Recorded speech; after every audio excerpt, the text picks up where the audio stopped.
Module 32 is all about the long run. Money, output, and prices have short-run effects for sure. The money market model will lead to changes in the money supply, the quantity of money, and the nominal interest rate. But in the long run, we're going to look at what actually occurs on those things. Output, or real GDP, as well as the aggregate price level in the economy, will be seen in the ADAS model. We're going to look at what happens to them in the short run, as well as what happens to them in the long run. So for the first thing that we're focusing on here, money, the Federal Reserve, of course, controls monetary policy, and they use their tools of the reserve requirement, the discount rate, and open market operations, which are buying or selling of treasury bonds, in order to change the money supply. And the change in the money supply will change nominal interest rates. When those are affected, that will impact consumer and investment spending, which shifts AD. So there's a link between what happens to the money market model and how that can impact ADAS, which will tell us about output and prices. The Federal Reserve uses its tools to try to do whatever they think is necessary to interest rates based on where we currently are in the business cycle. So in a recessionary time, they want to lower interest rates to encourage spending. In the time of inflation, inflationary gap, they would want to decrease interest rates. They'd want to raise interest rates in order to decrease spending, decrease the amount of loans that are taken out by households and businesses, because that will slow down spending and get us out of that inflationary gap. Now, what if the central bank, or the Federal Reserve in America, does the wrong thing? So let's say we have a problem that requires a contractionary solution. Remember, we have contractionary and expansionary policies. Expansionary policies shift the line right, and contractionary policies shift the line left. So a problem that required a contractionary solution would be an inflationary gap. But what if the Federal Reserve did the wrong thing and they increased money supply and interest rates went down, and now all of a sudden people want to buy even more stuff during this time of inflation and take out even more loans? Well, that would be the wrong thing to do. It would be counterproductive in the sense that it would make the problems worse in the short run. It would destabilize and worsen things. Now, there's a difference between the short run and the long run. The destabilization is short run only. If the Federal Reserve does an incorrect monetary policy action, the economy is self-correcting in the long run.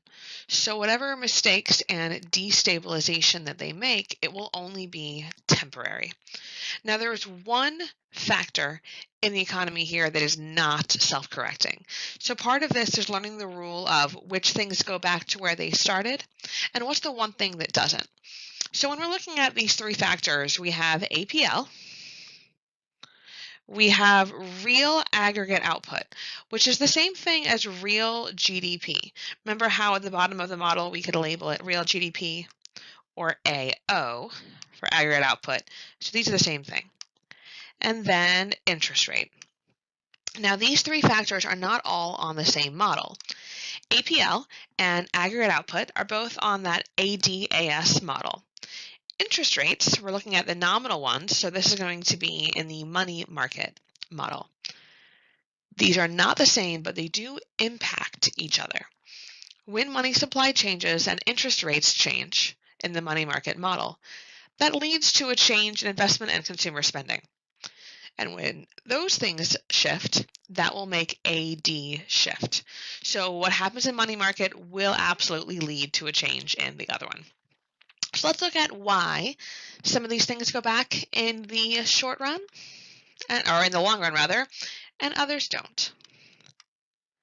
All right, so let's look at this, where everything is starting. Okay, so if money supply increases, just one shift, of course, is going to be short run. So in the short run, interest rates fell. When interest rates fall, that's going to make consumer and investment spending go up. That will make AD shift to the right. So in the short run, we have interest rates going down, APL going up, and real GDP or aggregate output going up. In the long run, when those prices went up, that's going to lead to money demand going up. So in the long run, the nominal interest rate goes back to where it starts. Looking over here, that shift that we had in the ADAS model created an inflationary gap. That means that prices are high, but it also means that unemployment is very low. If unemployment is low, we are producing more than potential, and there are very few people looking for jobs. So if a company needs to hire somebody to keep up with that high demand, they will need to pay that person more because there's very few people looking. When nominal wages go up, remember that shifts SRAS left. So in the long run, real GDP or aggregate output self-corrects. It returns back to YP, that potential output. But prices went up even higher. See how overall inflation occurred? So the rule here is that nominal interest rates go back to where they started in the long run. Real GDP goes back to where it started in the long run, but APL doesn't. It is the one thing that will continue worsening. So if the Federal Reserve did the wrong thing, nominal interest rates and real GDP are going to be just fine, but it can lead to overall changes either with inflation or even deflation if the price level continue to fall in the long run. So we need to know the rule of what is a long run impact and what's not. So studying this red and purple bullet here is going to be very important to both know and understand why. So a counterproductive monetary policy is one that is incorrect. So maybe MS should have moved a certain way. And remember, if you think back before, whichever direction money supply moves, aggregate demand moves the same way. So if money supply increases, that's going to decrease interest rates, which increase spending. So MS increases leading to AD increasing. And vice versa. If we decrease money supply, interest rates go up, and that will decrease aggregate demand. So that's how these monetary policies are going to affect our GDP. Potential GDP, if you recall, is at the very bottom of LRAS because this whole axis is about our real GDP. So our potential GDP is this point here. What's it labeled? Potential GDP is YP. So the goal is that we want whatever our policy to fix the gap to bring us closer to our potential GDP. But if they do the wrong thing, a counterproductive policy, even though it shifts MS, will lead to AD shifting and it would go further away from our potential. It would make things worse in the short run. So let's go through the full process that starts with expansionary monetary policy. So this picture here only shows us what's happening to the ADAS model. Of course, monetary policy doesn't start there. It starts with the money supply model. So if we have expansionary monetary policy, what line is shifting on this money market model? Okay, money supply will increase, and so it will shift to the right. I'm trying to start out by labeling it just to get that sense. So when money supply shifts right, we have our MS2.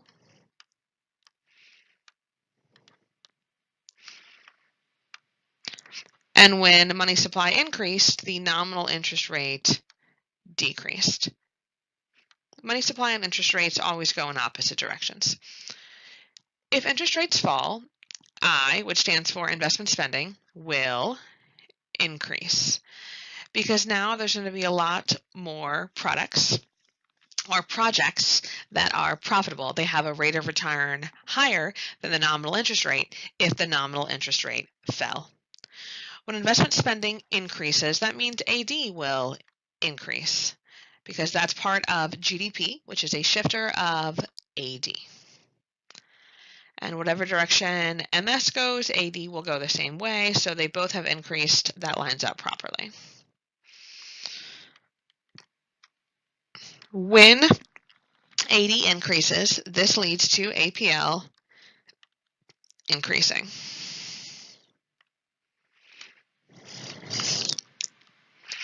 So this is our E2. Now this is our situation where prices went up, but what are the shifters of SRAS? We have productivity, nominal wages, and commodity prices. The only thing that we can see here is, you could go with commodity prices, that because all prices in the economy are going up, APL went up. That means commodity prices went up too, and that'll decrease supply. We also know that unemployment will be low when prices are high. And with high unemployment, and with low unemployment rather, you have very few people looking for work. So a store will need to pay them more. When nominal wages go up, SRAF shifts left. So it will shift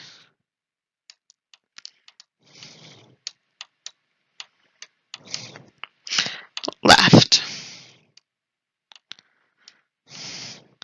There'll be fully labeled model of this on the next slide. We're just walking through the process. So in the short run, prices went up, real GDP went up. But in the long run, now that we're at our E3, after the second shift, we can look at our long run. In the long run, APL went up from E1 to E2 to E3. So overall, it just increased in the long run. But real GDP from E to E2 increased, but from E2 to E3 went back. So in the long run, it self-corrected. Or you could say it returned to potential. Both of those are correct. Because we're back to that YP, which is our potential location. Let's walk through this one more time, making sure that we know how to label all of the pieces. So here we have SRAS and SRAS dash. So you can tell that they're increasing, and the arrows help us out too. So we can look at that and see that the first SRAS and the first AD puts our E1 right here. So if this is our E1, we're going to need a YE to match up with it, and a PE. All right, then we had expansionary monetary policy. So when the Federal Reserve issued more money, that made interest rates fall, investment spending went up, and AD shifted to the right. So this is our first change, and now we are at E2. We temporarily, in the short run, are at an inflationary gap. Our E2 will need a YE2, showing that short run increase in real GDP, and a PE2, seeing that in the short run, this price level has gone up. The increase in price level decreases unemployment. When few people are unemployed, employers will need to pay someone a higher wage in order to find someone who is qualified to take the work. When nominal wages go up, that will shift SRAS to the left and give us E3. So we have YE3, and we can see that in the long run, from the original output, YE, to YE3, we have returned to our potential. We have self-corrected. So real GDP, or aggregate output, is not affected in the long run. Price level from E1 to E3 has continued to rise. So we can see that the overall effect on prices did increase. Inflation was created by this policy. So the moral of the story, in the long run, expansionary monetary policy does not increase real GDP, but it can cause inflation. We saw how the price level will rise in the long run. Next, let's look at contractionary monetary policy, where MS will shift left. Would you guess that a contractionary monetary policy would change real GDP or the price level or both in the long run. Okay, you probably are thinking, well, real GDP went back to normal, it self-corrected, but the price level didn't. So let's see if that's still true. And then also, if price level is affected in the long run, which way is it going to go? Is it going to increase or decrease in the long run with this contractionary policy? Here we have contractionary monetary policy. Let's go ahead and look really quickly at the money market that will show us this contractionary monetary beginning. Monetary policy shifts which line? It's going to shift MS, and if it's contractionary, it will shift it left. So, money supply will shift left or decrease. Both would be fine to say. When money supply shifts to the left, what happened to those nominal interest rates? They increased. So there we have it. Now again, I want to make sure that you are recognizing that in both this example and the one that we had before, we are looking really at what happens to APL and real GDP in the long run. There were two shifts in the ADAS model, so we have long run there, but we're only looking at the first shift or the short run shift in monetary policy. So we're going to come back to this model and see in the long run what happens to interest rates. So all right, from the beginning, the contractionary policy, MS shifted left, interest rates went up. When interest rates go up, that's going to make investment spending decrease. There are now fewer projects that have a rate of return higher than the interest rate if the interest rate is going up. When investment spending goes down, AD will go down as well. So we will shift AD to the left. AD2.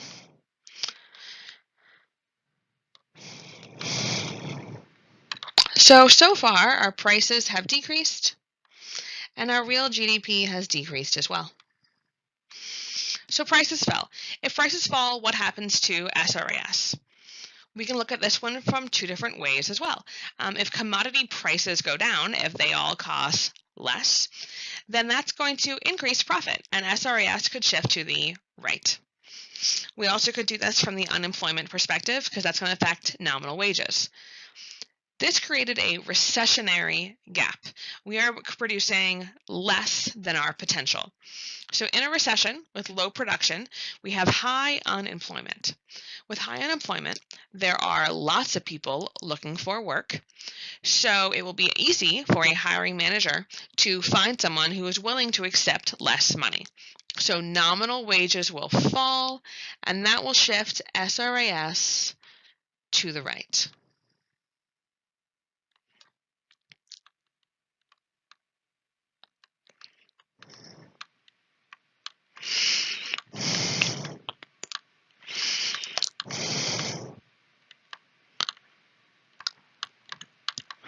Which puts our E3 right here.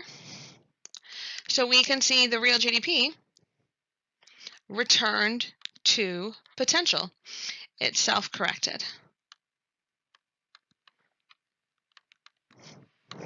Or return to YP, return to potential output. Both of those would be fine.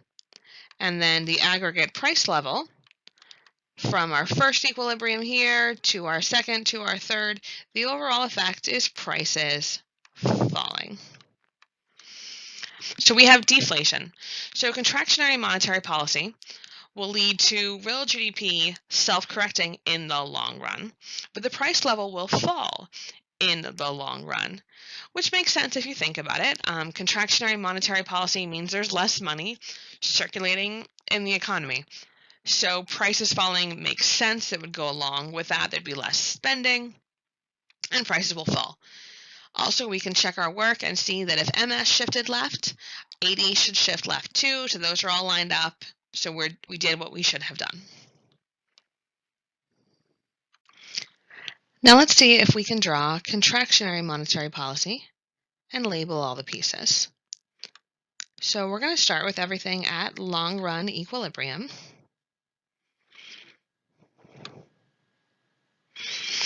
All All right, so we're going to have APL, real GDP, or aggregate output, AO, both could be just fine.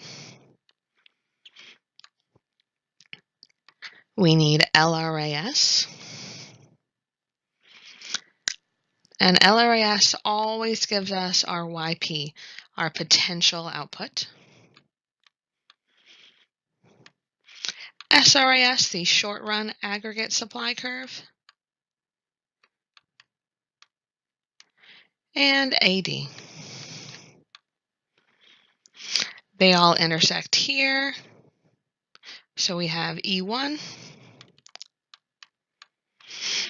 YE or YE1, and PE. All right, this was all caused by contractionary monetary policy. So MS shifted left. We know that if MS goes left, AD will go left too. But just to practice one more time, when MS decreases, that will make interest rates, nominal interest rates, increase. Investment spending will decrease, and that's why AD shifts to the left. All right, so we have our AD2 with an arrow. The new aggregate demand and the old aggregate supply here will give us our E2. PE2.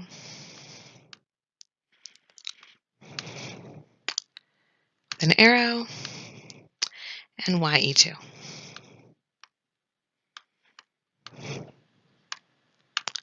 So this is short run. We've done one shift, that's in the short run. This created a recessionary gap, which lowered prices and also raised unemployment. So commodity prices are down, back in increased supply.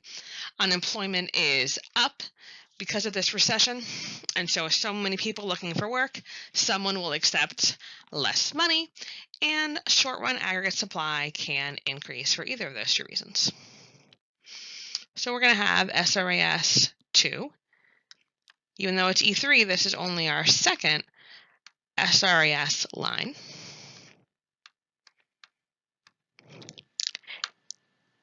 E3, PE3,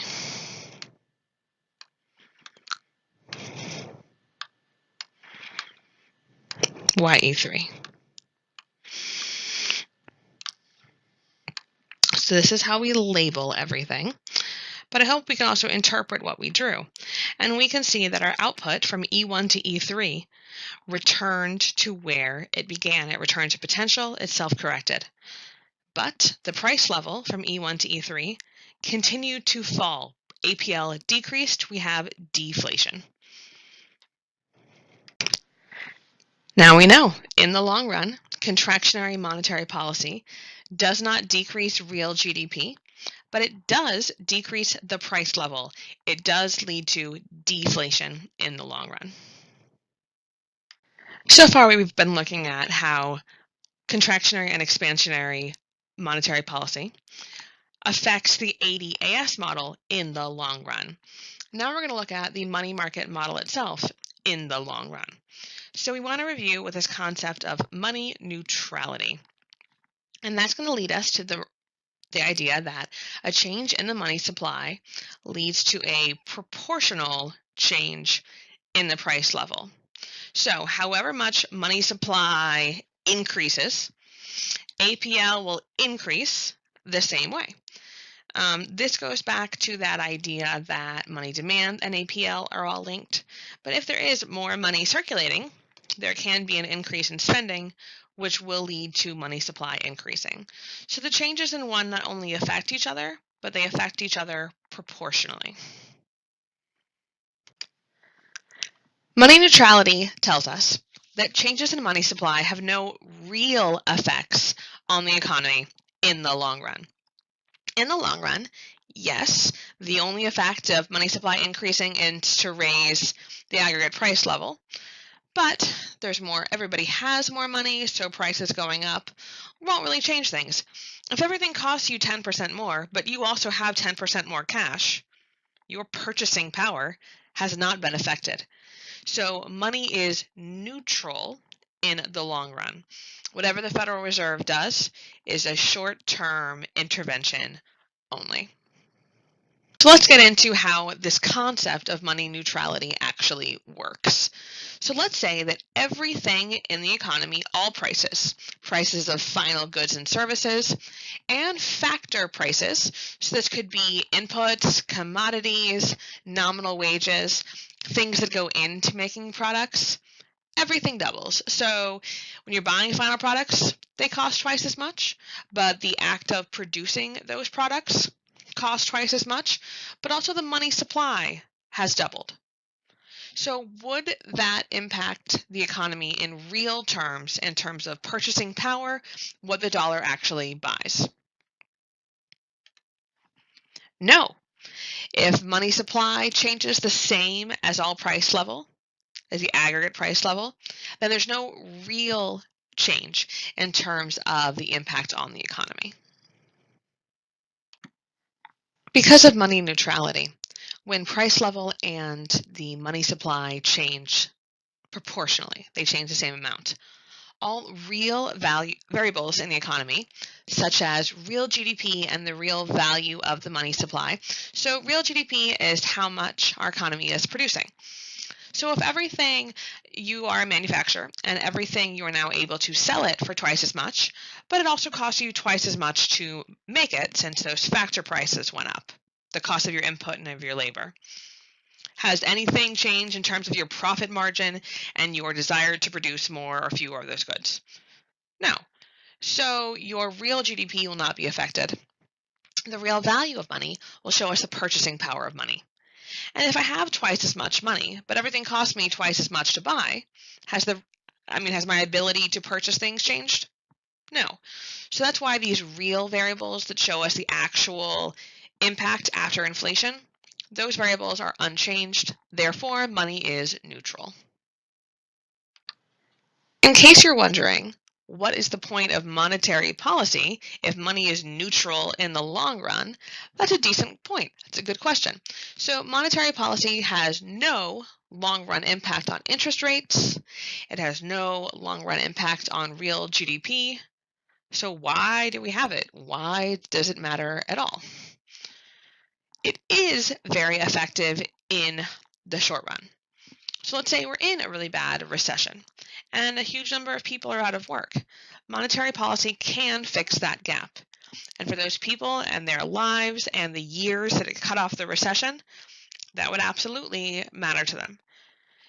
Inflationary periods, if prices are getting out of control and now people can't buy homes and businesses are having a hard time selling products because consumers feel like everything costs too much money, monetary policy could get involved. It could shorten the length of that inflationary period too. So because it is so effective in short-run gaps, that is still absolutely a worthwhile policy to have.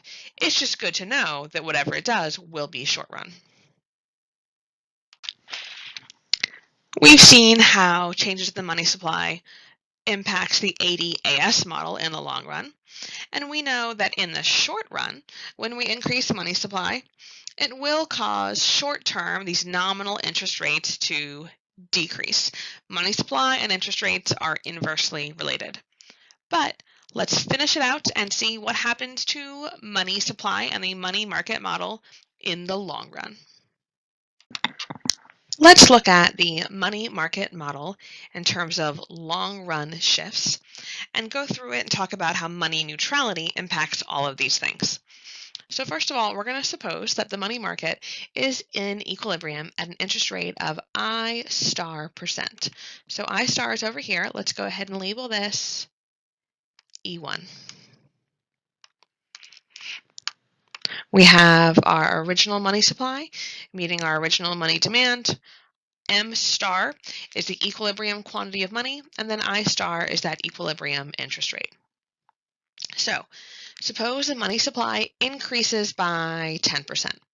You don't have to write this in, I'm just kind of showing you. So this change from MS to the next MS prime money supply increased 10%. And you also can see this M prime here is just saying that this change here, this is 10% higher. Okay, so when money supply increases, that right shift, our new money supply and our original money demand, we now have our E2.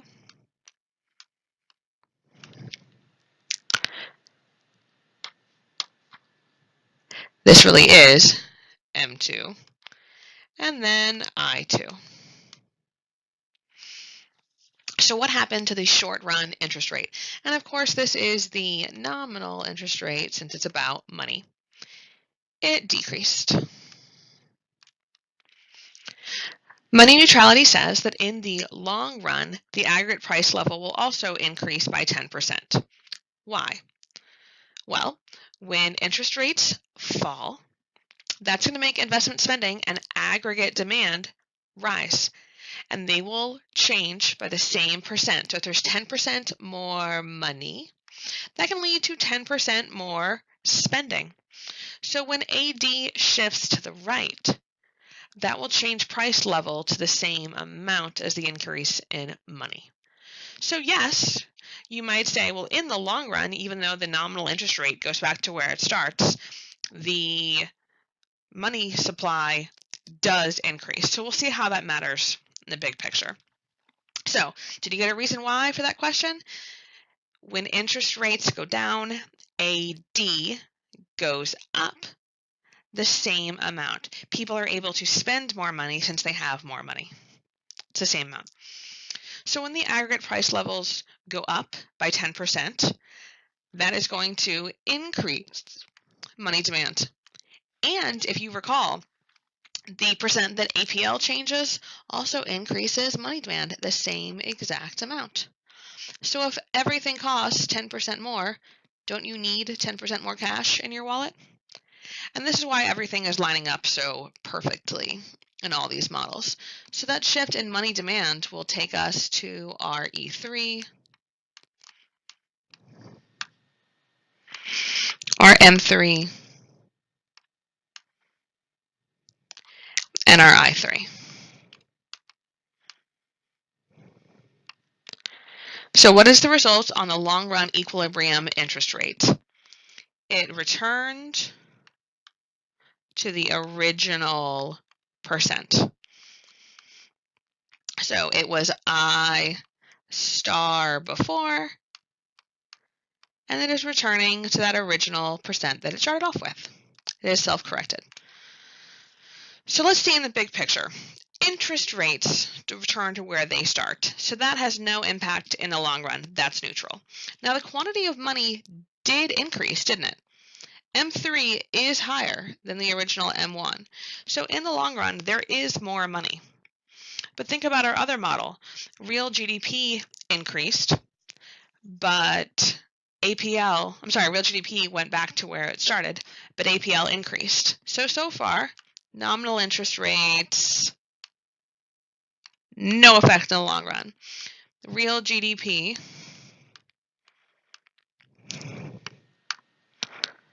no effect in the long run. Quantity of money went up. APL is going to go up too, and we know that because this was expansionary monetary policy, and that's going to lead to prices going up. But money is still neutral because even though prices went up, if you have more money circulating in the economy, and if those are all proportional, things cost 10% more, but I have 10% more cash, that's why money is neutral. That the real impact is negated because yes, prices went up, but I have more money to the same proportion.